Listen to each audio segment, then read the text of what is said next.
Hey there, and welcome to Beyond Borders, the Immigration Evaluation Podcast. If you're a mental health professional looking to expand your practice and make a meaningful impact by conducting immigration psychological evaluations, you're in the right place.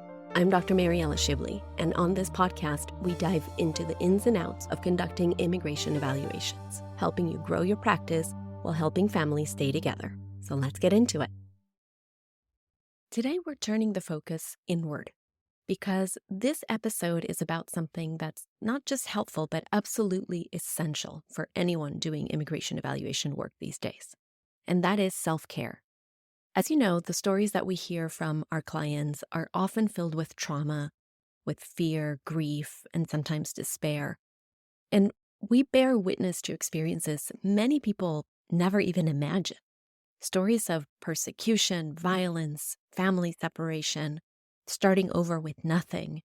And these are heavy narratives. Many of our clients carry pain that's been unspoken for years. And while it's a privilege to hold that space, to give voice to those stories and to help move them towards safety, it also comes with an emotional cost. Sitting with trauma day after day can wear us down in ways that perhaps are subtle at first, but deeply felt over time. We may not notice it right away, but it can show up as irritability, numbness, compassion fatigue, over-identifying with clients, or just a lingering sense of exhaustion that just follows us even outside of work. So that's why this conversation matters. Today, we're talking about how to stay grounded, healthy, and connected to our purpose without sacrificing our well-being. We'll unpack that secondary trauma and vicarious trauma can look like in this field. And we'll highlight some warning signs, but more importantly, we're going to explore tools and habits that support sustainability. Because the goal isn't just to do the work, is to do it well, and to do it in a way that lets us stay in it for the long haul. So this is your space to reflect, to think about your energy, your limits, your needs, and to start seeing self-care not as a luxury, but as a professional responsibility. So let's dive in. Let's start with the big question. Why does self-care really matter in this work? When we support trauma survivors, especially in the immigration space, we're often hearing about the worst moments of someone's life. And over time, being exposed to that level of pain again and again can take a toll on us. That's where vicarious trauma or secondary traumatic stress comes in. It's not that something is happening to us directly, it's what builds up in us as we consistently witness suffering. Our brains and our bodies register it. And if we're not paying attention, we can start to carry that trauma in ways that affect our mood, our relationships, and even our physical health. So that's why, again, self-care isn't a luxury. It's a survival skill. It's what allows us to keep showing up, to work ethically and compassionately, and to avoid burnout. Without it, even the most passionate clinicians can feel overwhelmed or even disconnected from their purpose. So think of self-care as maintenance. Just like we maintain our cars so they don't break down mid-trip, we have to maintain ourselves if we want to keep going. Whether it's emotional boundaries, movement, rest, supervision, connection, or creativity, self-care keeps our internal systems running smoothly. So as you listen, take a moment to reflect on what's working for you, what might need attention, and how you can give yourself permission to prioritize your own care, not occasionally, but consistently. Now let's talk about this truth head on. I always say, prevention is cheaper than repair, and this is true in almost every area of your life, your car, your health, your relationships, and absolutely in our work as mental health professionals. Think about how long it takes to recover once you're burned out. Your focus is off, your motivation dips, you might start resenting the work or feeling numb to the stories that you perhaps once held it with compassion. And climbing out of that state, it can take weeks, sometimes longer. On the other hand, small, consistent habits of self-care before you reach that edge are much easier to sustain. 5 minutes of deep breathing, a moment of stillness between appointments, canceling something when you know you need to, or saying no. These simple acts keep you from needing a total reset. Because here's the thing, emotional repair isn't just slower, it's more disruptive. It can lead to missed work, disconnection from your clients, and a long road back to yourself. So don't wait for the crash. Build in the pause. Schedule self-care like it's part of the job, because it is. Now here's a powerful reframe. Self-care isn't just about protecting ourselves from pain. It's also about leaning into the resilience that we witness. Yeah, our clients carry trauma, but they also carry strength and courage and a fierce desire to protect their families and rebuild their lives. And we get to see that every day. We're not just witnessing suffering, we're also witnessing survival. And if we let ourselves take that in, really take it in, it can become a source of energy. It reminds us why we're here. When a parent talks about their hopes for their children, when a client finishes sharing their story and says, "That's the first time I've ever told this to anyone," let that sink in, let it move you. Because acknowledging strength doesn't deny the pain. It honors both. And it helps us stay grounded in the meaning behind this work. I want to share a story that really brought this home for me. A woman that I evaluated, she was from Honduras, and she had witnessed her husband's murder right in front of her. So the violence, the grief, it was still very raw, even though it had happened a while back.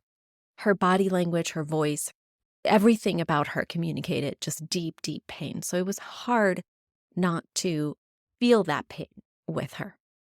And we sat together for over an hour. We talked about all the details about what brought her here, how she got here. And then when we finished, she looked at me and she said, "Thank you for listening. I've never told anyone these things with this level of detail before."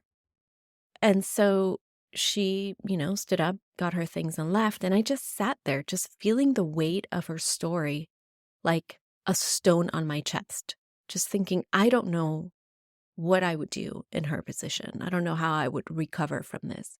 But then I paused and I reminded myself of what else was true. She had made it out. She was safe. She was living with family. She was learning to drive, starting a job. So this wasn't just a story of grief. It was a story of rebuilding. And I made a conscious decision in that moment to focus on her strength. And that choice to see resilience alongside trauma didn't just help her, it helped me. And it still does. And hopefully now, perhaps it will help you. One of the most grounding shifts that we can make is to remember that our clients are not just victims of trauma, they are survivors. They've lived through what many couldn't imagine, and they're still here, telling their stories, rebuilding.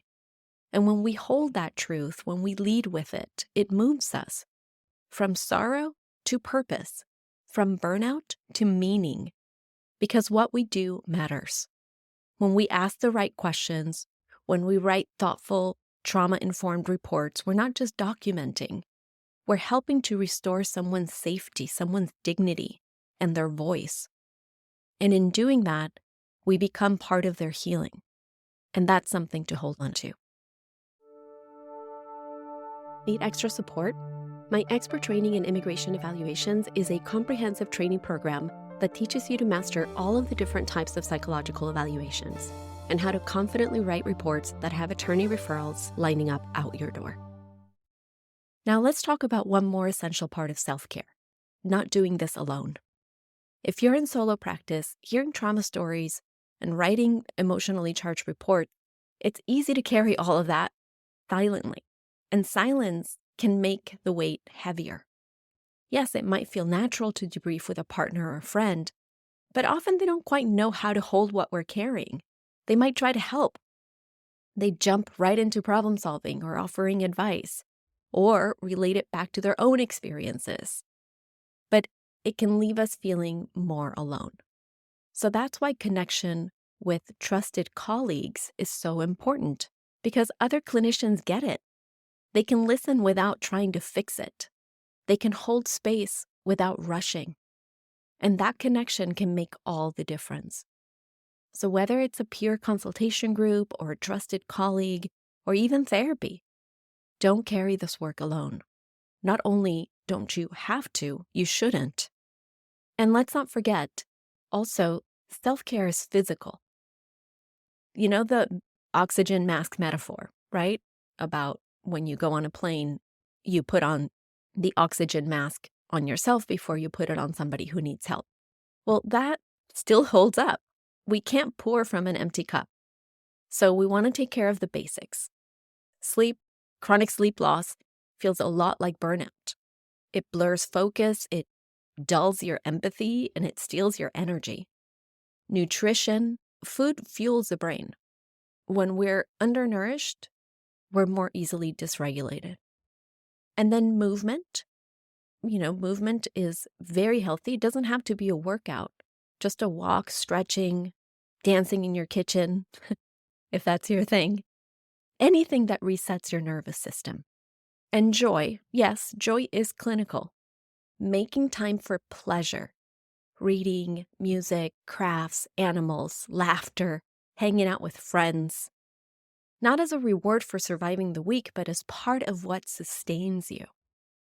These small practices stack up. They create the foundation that lets you do this work with presence and integrity. And now let's also address that common refrain, because I know perhaps what you're thinking. Well, I don't have time. I don't have time for this. But what that often really means is I don't see it as important enough to make time for. And again, this isn't about blame. We're juggling a lot. But when self-care is always the first thing that we cut, we end up paying a bigger price. Burnout costs more time than self-care ever will. So instead of asking, do I have time for this? Try asking, what will happen if I don't? Even 10 minutes of breathing space, of movement, or joy can shift how you carry your next session. Self-care isn't extra, it's essential. So as we close this episode, let me just say this. Self-care is not a luxury. It's not a reward for surviving the week. It's not optional. It's a professional imperative. We can't offer our best when we're running on empty. We can't sustainably hold space for others if we're not also tending to ourselves. Your well-being matters, not just so you can function, but so you can do this work with empathy, clarity, and presence. So today, ask yourself, not just what do I need to do, but what do I need to stay steady, to feel well, to stay whole?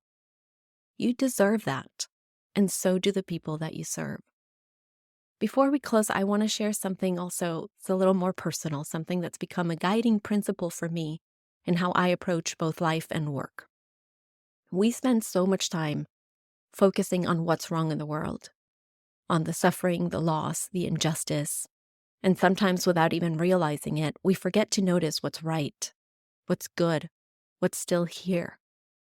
I've been thinking about this a lot lately because my mom recently had a stroke and it affected her coordination. She now has ataxia, so she can't walk unassisted anymore. She's using a walker or she holds onto my arm.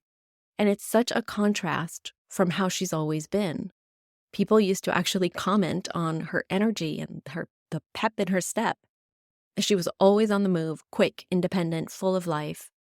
And now seeing her walk slowly, carefully, it reminds me nothing is promised. The things that we take for granted, like walking freely or having full vision or waking up without pain, those things can change in an instant. That's why I try to live my life with gratitude front and center. I don't want to realize I had something only after it's gone. So I try to appreciate it now, to pause and feel grateful for the fact that I can walk on my own today, that I can see the sunlight, that I can hug the people I love. This mindset, this practice of choosing to see the glass as half full, it doesn't erase the hard stuff, but it helps me hold it differently. It helps me balance out the negativity, especially the kind that we encounter in this field, and to keep my heart open. Gratitude is one of the most grounding forms of self-care that I know. It helps me stay present. It helps me honor the beauty in what I do have, even when things around me feel hard or uncertain. So maybe this is something that you can carry with you too. A quiet commitment to notice the good, to appreciate what's here, and to live with your eyes open, not just to suffering, but to the grace that exists alongside it. Thanks for tuning in. If you loved this episode, I'd love to hear your thoughts. Leave a review or shoot me an email. I'll see you next time.